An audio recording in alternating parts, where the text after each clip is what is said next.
Halo guys, kembali kita melanjutkan materi pelajaran kita dengan pokok bahasan yang baru, yaitu disegmentasi. Kita sudah bahas kemarin, kita akan mempelajari lebih dalam lagi targeting dan positioning produk. Untuk lebih jelasnya mari kita perhatikan. Saya akan jelaskan kembali lagi yang dimaksud dengan segmentasi pasar. Segmentasi pasar adalah usaha pengelompokan pasar dari pasar yang heterogen menjadi pasar yang homogen. Artinya dari banyaknya pangsa pasar yang kita lihat, kita pilih satu pangsa pasar saja. Ya, dari banyak macam-macam pasar, kita akan menargetkan satu macam pasar saja yang dimaksud dengan segmentasi pasar.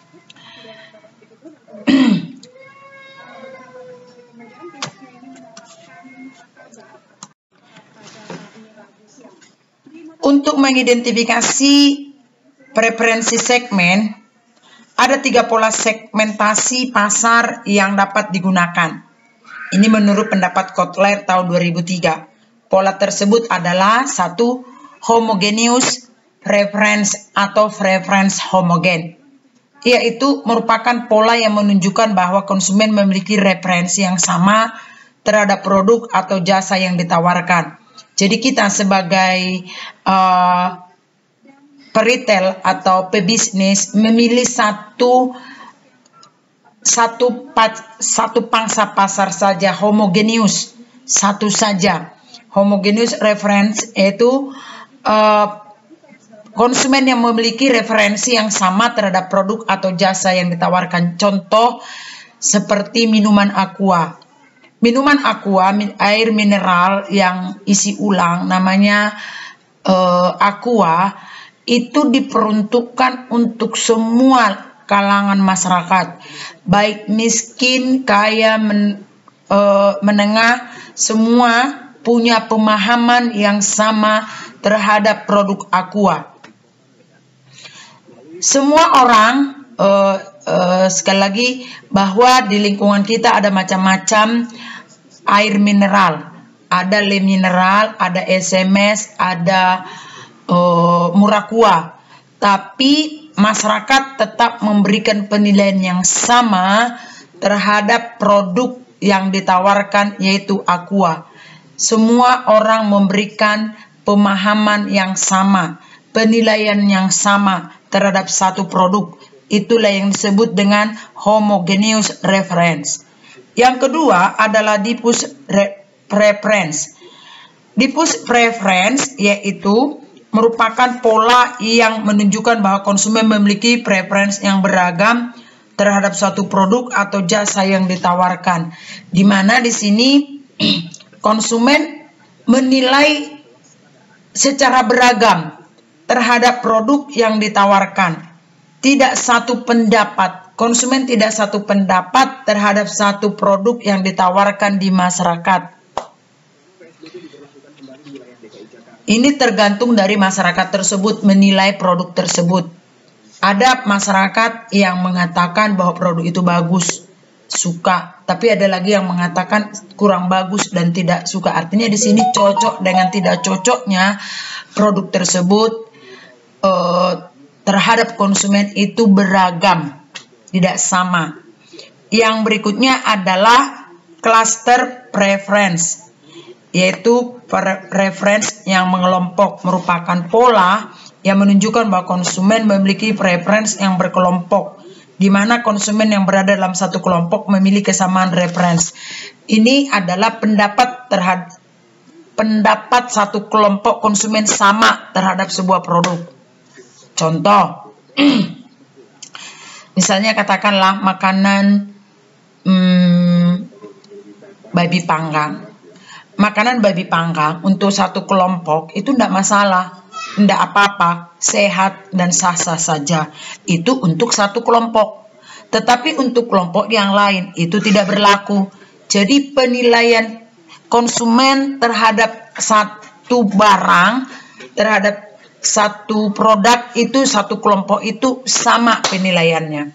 dan hanya berlaku di dalam kelompok itu saja penilaian tersebut dan tidak bisa dibawa kepada kelompok yang lain. Tadi saya sudah kasih contohnya. Oke, kita lanjutkan. Sekarang prosedur dan proses segmentasi pasar. Prosedur dan segmentasi pasar itu ada 3. Yang pertama, survei stake. Apa itu survei stake? Merupakan tahap melakukan eksplorasi, baik melakukan fokus group discussion atau dengan wawancara terhadap beberapa kelompok konsumen untuk memperoleh keterangan mengenai motivasi, sikap, dan perilaku konsumen. Jadi ketika kita ingin membuat sebuah segmen, prosedur yang pertama yang kita lakukan adalah melakukan survei stake. Survei stake itu adalah melakukan diskusi atau melakukan wawancara terhadap konsumen, bagaimana motivasi mereka, sikap mereka, perilaku mereka terhadap sebuah produk. Langkah yang kedua yaitu analisis stake. Analisis stake merupakan tahap analisis terhadap informasi yang telah diperoleh melalui survei. Analisis dapat dilakukan dengan menerapkan analisis faktor untuk menelaah variabel-variabel mana yang berkorelasi tinggi. Kemudian menerapkan analisis cluster untuk menciptakan atau mengetahui kelompok-kelompok pasar yang secara signifikan memiliki perbedaan atau karakteristik. Jadi setelah kita survei, kita melakukan wawancara, lalu langkah berikutnya adalah analisis stake. Kita akan menganalisis hasil survei tersebut. Kita akan mengelompokkan pendapat-pendapat konsumen yang sama. Ya, kita buat kelompok pendapat konsumen yang sama. Ini namanya analisis stake. Dan yang terakhir adalah profiling stake. Merupakan tahap untuk mengidentifikasi profil masing-masing klaster yang terbentuk. Dengan ini akan teridentifikasi perbedaan masing-masing klaster berdasarkan sikap dan perilaku, demografi, psikografi, manfaat, dan value. Jadi langkah yang terakhir adalah profiling stake, yaitu menentukan ini segmen bagaimana yang kita pilih, kelompok yang bagaimana. Apakah kita melihat kelompok berdasarkan perilaku, demografi, psikografi, manfaat, atau value. Oke, kita lanjutkan lagi. Langkah yang berikutnya adalah syarat segmentasi yang efektif. Ada beberapa syarat segmentasi yang dilakukan oleh perusahaan atau para pelaku usaha. Yang pertama adalah measurability, terukur. Artinya, segmen pasar harus dapat membantu perusahaan dalam mengukur potensi pasar, daya beli konsumen, serta ukuran alokasi sumber daya. Artinya ketika kita memilih sebuah segmen, kita harus yakin bahwa segmen yang kita pilih itu dapat diukur, terukur. Jangan memilih segmen yang di luar kekuatan dan kemampuan kita.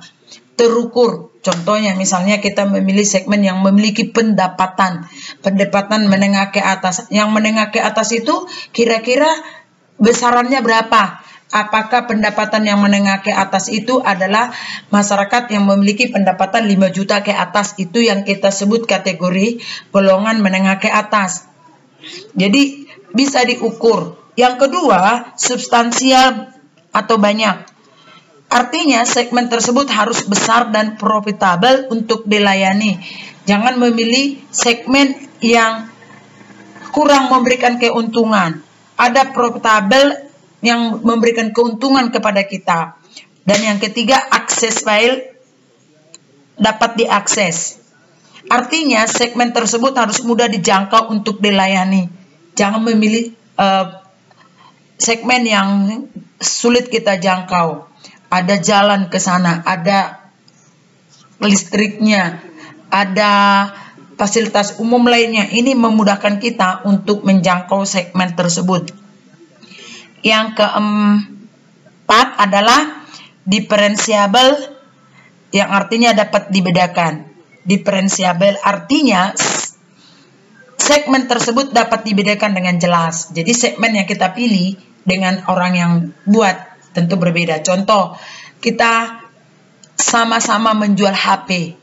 sama-sama kita menjual HP dengan merek yang sama. Dalam hal ini kita akan berupaya bagaimana toko kita, pelayanan kita berbeda dengan pelayanan orang lain, dengan toko orang lain. Jadi kita tidak ikut-ikutan, tidak nyontoh. Kita membuat toko kita berbeda dengan toko yang lain.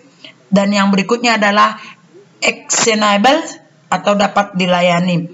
Actionable artinya segmen tersebut dapat dijangkau atau dilayani dengan sumber daya yang dimiliki perusahaan. Ya, kita dapat melayaninya dengan apa yang kita bisa, dengan kemampuan yang kita punya. Dapat kita buat misalnya fasilitas-fasilitas yang bisa digunakan sehingga konsumen merasa terpuaskan. Sampai di sinilah dulu materi kita. Saya berharap kalian tetap semangat, tetap bergairah di masa pandemi ini. Di akhir kata saya mengucapkan terima kasih atas perhatiannya. Besar harapan saya kalian bisa mengikuti materi pelajaran ini. Tetaplah jaga jarak, tetaplah waspada, gunakan masker, cuci tangan, jaga jarak, sanitizer selalu kamu gunakan.